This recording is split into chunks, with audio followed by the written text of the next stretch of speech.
risk as well as risk of the product, the financial product you purchased. Now, what this in turn did is it spread. What it did is it took capital out of the United States and it drove the dollar down, and it drove the currencies of the places that receiving the funding up. And Rubini wrote a wonderful article, and I'm not sure it's in this packet, but I think, by the way, I did do a tape, I think, on that on my website. What would collapse the carry trade?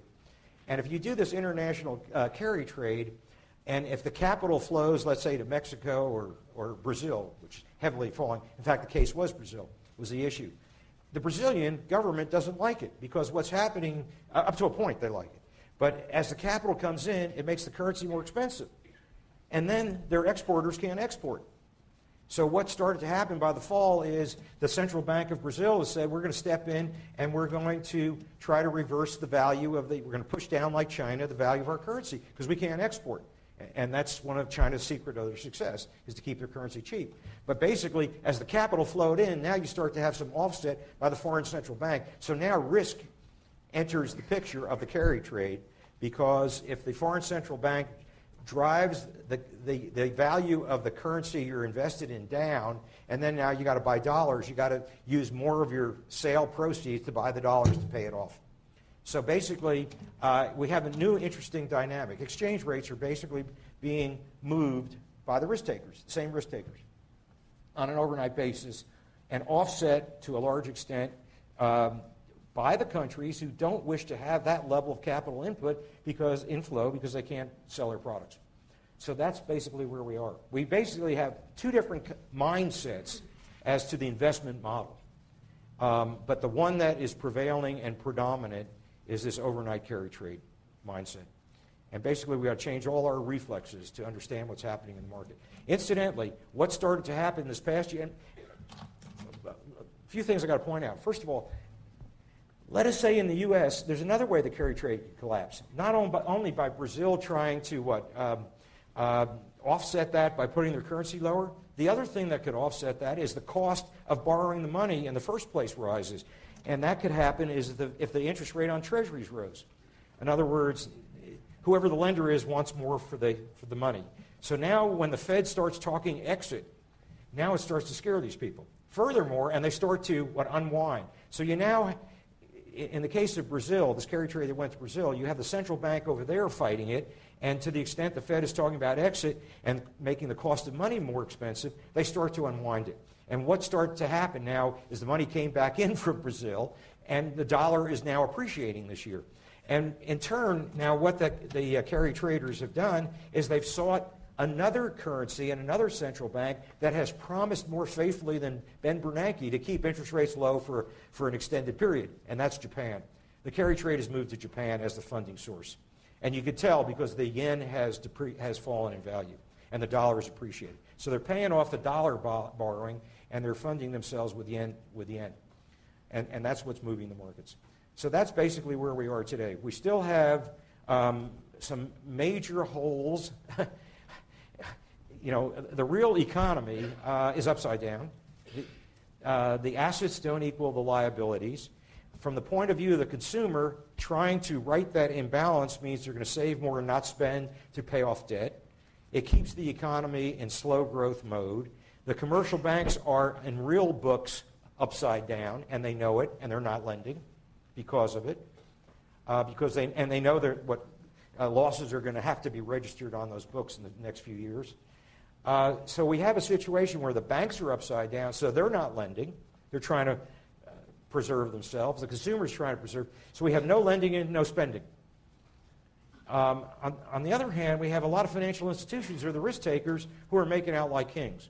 Now, the problems of the private sector have been heaped on the public sector. The U.S. government tries to provide the income, and the way they try to provide the income is to borrow money and spend. So basically, the upside-down problem of the private sector has now been shifted to the U.S. government. Last year, we increased our debt by more than 10%, about 12%. Our total accumulated debt from 220 years of our existence, we increased it by 1 year, about 12%. Same thing is going to happen again this year. So the U.S. government goes more upside down. And then the Federal Reserve, believe it or not, in my view, is upside down too, because they bought $1.25 trillion of residential mortgage-backed securities, which is exactly what's going to be revealed not to have value shortly in the next few years. And quick question, what do you think the Fed has in terms of a capital ratio? You know, you close a bank down, if it doesn't have 10% capital relative to assets. What do you think the central bank has? They got the printing press, but in terms of capital, 2% capital, and they have a portfolio that's almost entirely bad debt. So the day is going to come at some point where their accountant will come up with a question: can we show that the central bank's insolvent? Which is a really scary thing, because it's going to cause a flight on the dollar. Now, no one's going to shut the Fed down. I mean, they can always make their obligations on a cash basis because you can print it. So they're on a cash basis, they can always make their obligations. It doesn't matter if their balance sheet upside down. But nonetheless, the perception, the day that we find out from the General Accounting Office that the Fed is upside down, means capital will flee out of America. So basically, the problem of being upside down is shared by the consumer, the banks, the U.S. government, and soon by the Fed. And that's not a good thing. Furthermore, the same thing is true in Europe. The same thing is true in Japan, all the developed countries. And on top of that, we have this situation where the emerging nations have trade surpluses. We have trade deficits. We got problems. Let me list the problems and then sign off. Okay, the perfect storm. The emerging market countries are beating their pants off in trade, and they're going to continue to beat their pants off in trade for the next 2 decades because they have so much excess labor that the wage rate differential will be maintained for a long time, for a couple decades. It's been true for 2 decades. It's going to be true for another 2 decades. We're going to be running trade deficits. They're going to be running trade surpluses. Their economies grow faster than ours, and now we have all this debt encumbrance upon us, not only retiring existing debt, but we as taxpayers have to deal with the cash flow on the Treasury debt as well. So our income growth rate is going to be a lot slower, and the whole thing is going to slow the economy down. Residential and commercial real estate is upside down. We'll find out in the next 2 or 3 years how badly and how big the bank losses are. And one thing the government, by the way, quick question is, can the government do anything about the bank losses? And they can, but they're not doing it. For one, you can charter new banks with fresh capital, and they're refusing to do it for reasons I can't understand.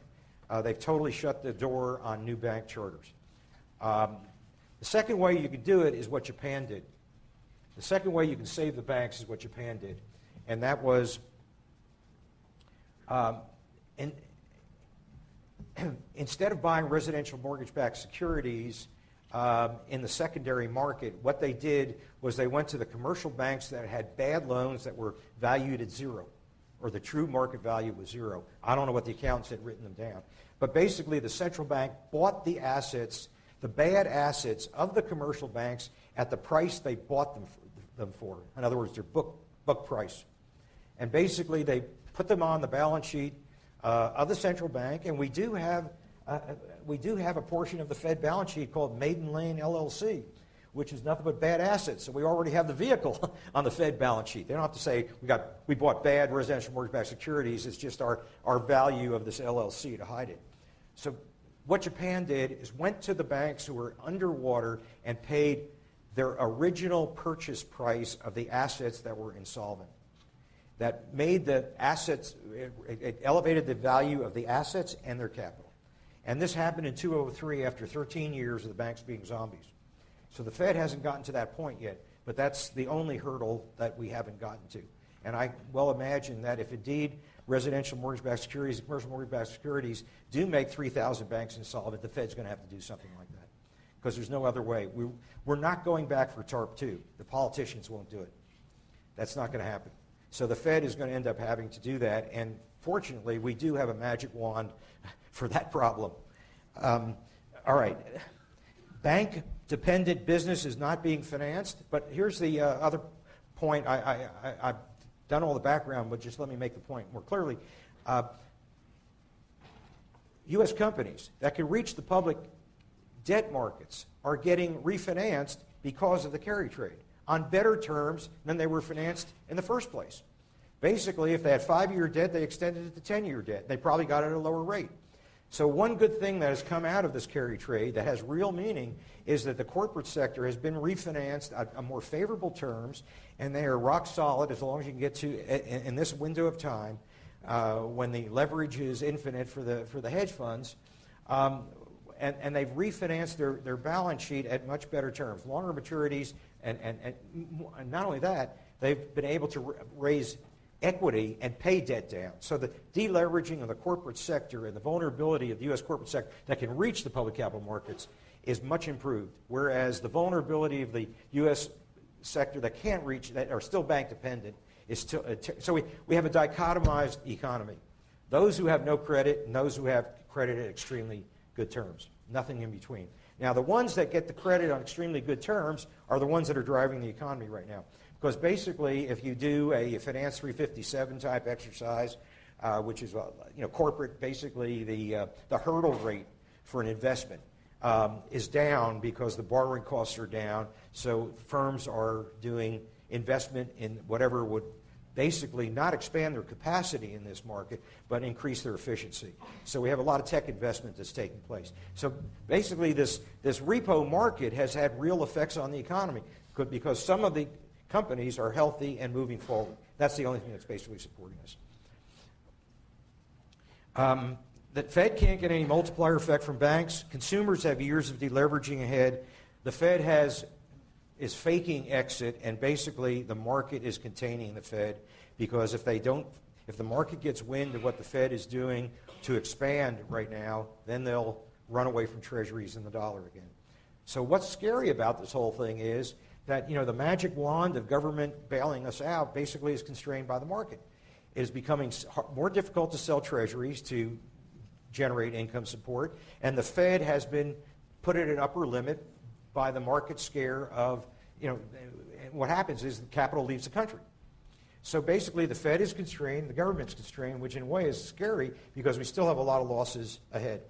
So the ability of the government to bail us out if we have a second episode of the downturn is very, very compromised. And we not only have exit threatened by the Fed, but also exit is becoming clear by the U.S. government. They just had a budget submitted, and you notice there's tax increases in it. And tax increases have a large negative multiplier. Okay, well, I kept you over. Thank you. I enjoyed it. We do have a microphone if anyone would like to ask some questions. If anyone has to leave, please do. I've held you too long.